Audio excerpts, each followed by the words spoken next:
One of the most common beans on Earth can put you in the hospital if you cook it wrong, and most people have no idea. Here's every bean explained. To start us off, we have the black bean. Black beans are part of the common bean family, which has been grown across the Americas for thousands of years. They're genuinely ancient.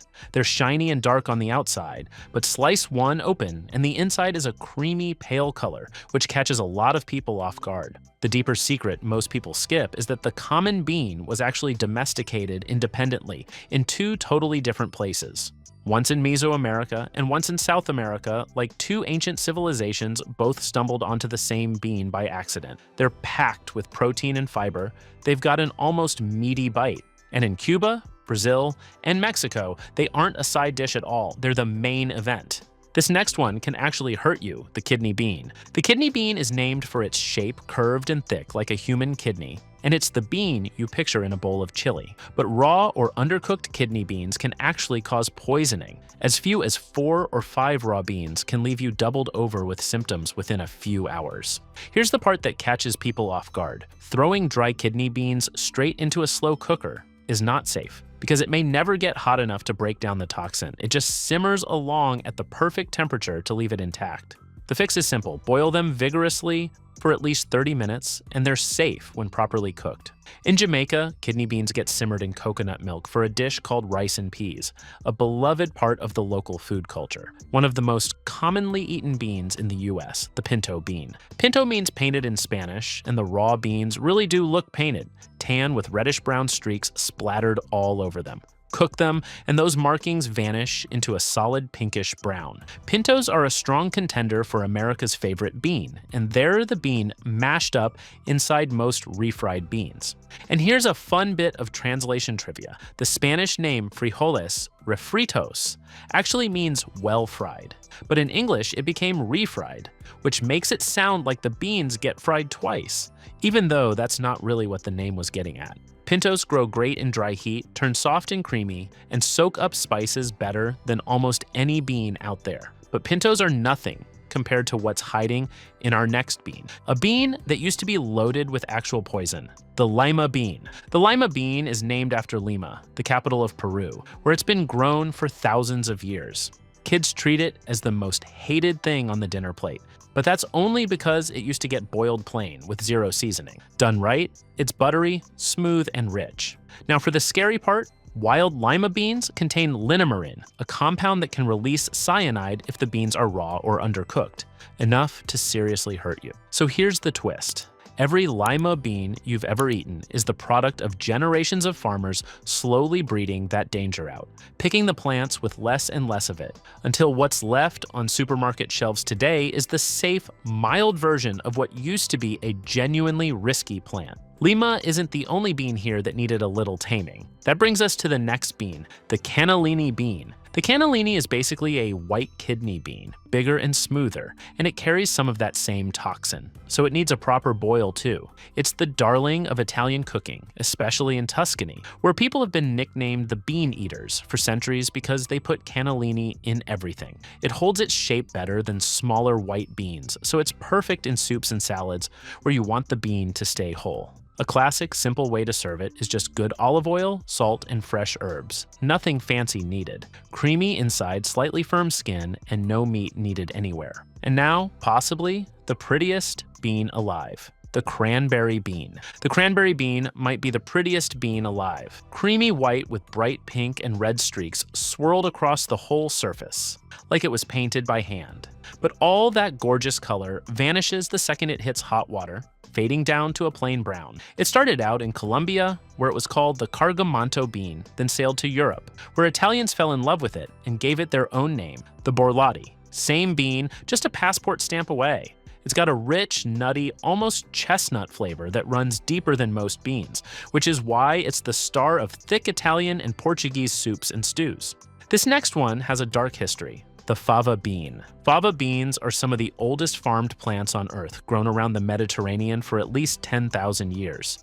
And in ancient Greece and Rome, people actually voted with them. A white bean meant yes, a black bean meant no. But favas have a genuinely dangerous side. Some people, mostly with roots in the Mediterranean or Middle East, are missing one tiny piece of their body's chemistry. And for them, eating favas can cause their own blood cells to start breaking down, a condition called favism. And according to legend, that's part of why the Greek philosopher Pythagoras banned his followers from eating beans at all, thousands of years before anyone understood why. The navy bean. This small white oval bean got its name from the United States Navy, which loaded it onto ships by the ton in the 1800s because it's stored forever. Its flavor is so mild it vanishes into anything, which is why it's the bean in classic baked beans and the canned beans Brits pour over toast. But the secret nobody expects is political. Navy bean soup has been a tradition on the menu in the United States Senate dining room for over 100 years, served up to some of the most powerful people in the country in a cafeteria, made from one of the cheapest beans on the shelf. It also breaks down as it cooks, naturally thickening any soup. Don't go anywhere just yet, it's about to get a lot stranger. The next bean is one of the oldest crops on Earth, the garbanzo bean. It's also known as the chickpea, and humans have been growing it for around 12,000 years in what's now Turkey and the Middle East. It's the entire base of hummus, and chickpea flour runs through breads and sweets all over India. But the strangest thing about it really took off around 2014, and it changed cooking overnight. That cloudy liquid you usually pour down the drain from a can of chickpeas? It's now called aquafaba, and it whips up exactly like egg whites.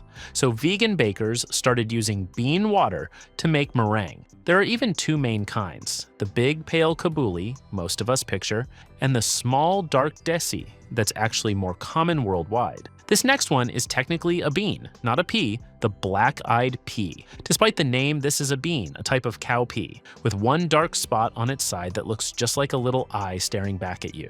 It's got a wild cousin too, the yard-long bean, from the same cowpea family, grown for its pod instead of its seeds. And that pod can stretch nearly 3 feet long, basically a green bean on steroids. The black-eyed pea itself came out of West Africa and crossed to the American South through the slave trade, sinking deep into Southern cooking. People there still eat it every New Year's Day for luck, usually in a dish called Hoppin' John with rice and pork. And during the Civil War, soldiers reportedly overlooked these fields, figuring the crop was only fit for livestock, which is exactly what let many Southern families survive the winter on a bean nobody thought was worth stealing. This next bean is so different, it gets its own shelf, the lentil. Lentils are technically in the same family as every bean here, but they're so different they usually get their own shelf at the store, tiny, flat, and shaped like a little lens. That's not a coincidence, by the way. The glass lens in your camera or your glasses was actually named after the lentil, not the other way around. They've turned up in Egyptian tombs. And in the Bible, one brother sells his entire inheritance to the other for a single bowl of lentil stew. That's how valuable a hot meal could be back then. Unlike beans, lentils need no soaking and cook in under 30 minutes, which made them a fast, filling lifeline for thousands of years.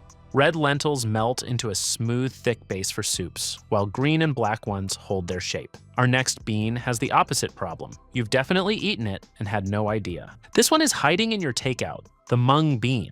You've eaten the mung bean without knowing it, sprout it in water for a few days, and it becomes the crunchy bean sprouts piled into stir fries and spring rolls. It's been a staple across India, China, and Southeast Asia for at least 4,000 years, and it's about a quarter protein. It also contains something rice doesn't, so when you eat rice and beans together, you're actually getting a more complete protein than either food gives you alone. The surprise, across much of Asia, it's also a dessert, a sweet paste that fills mooncakes and dumplings, and it's even seen as cooling, eaten in hot weather for relief. This one is basically candy, the adzuki bean. Across Japan, China, and Korea, the little red adzuki is eaten mostly as a sweet, which flips everything Westerners assume about beans. It's boiled down with sugar into a thick red paste called anko, the stuff inside red bean buns, mochi, and pancakes by the millions. And it's slightly sweet, even before any sugar goes in, so it's practically built for dessert. Red is a lucky color there, so a red rice made with adzuki shows up at birthdays and weddings. And brand new genetic research from 2025 points to it, first being tamed in central Japan, then spreading into China. This next bean is a baby in disguise, edamame. Edamame are just young soybeans picked while still bright green and soft before they harden into the dry beans used for tofu and soy milk. The name literally means stem beans in Japanese, where they've been boiled in salty water and eaten straight from the pod for centuries.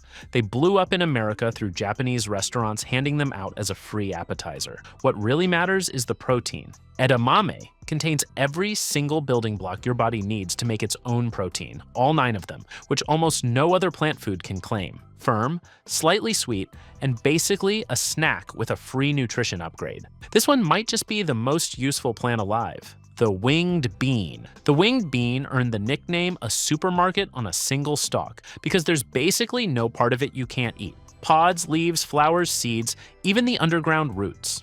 Back in 1975, the National Academy of Sciences spotlighted it against hunger, since the seeds hit around 35% protein, right up there with soybeans, and even the roots beat a potato. The pods taste like a green bean crossed with asparagus, the leaves cook down like spinach, and the roots come out nutty like a potato. One single plant, an entire grocery list. And that brings us to the strangest bean on this list, the Bambara groundnut. This bean is strangest because it buries its own pods underground to ripen, exactly like a peanut. It comes from West Africa, named after the Bambara people of Mali, and it's the 3rd most important bean on the entire continent, behind only the peanut and the cowpea. After its flowers get pollinated, the plant's stalks actually bend down and drill into the soil, so the beans finish growing hidden in the dark like buried treasure. People call it a near-complete food, bringing protein, carbs, and fat all in one tough little seed. So tough it has to be boiled soft, roasted, or ground into flour just to eat it. If any of that surprised you, hit subscribe. We do breakdowns like this every week. Click the video on screen now to see more food breakdowns like this one.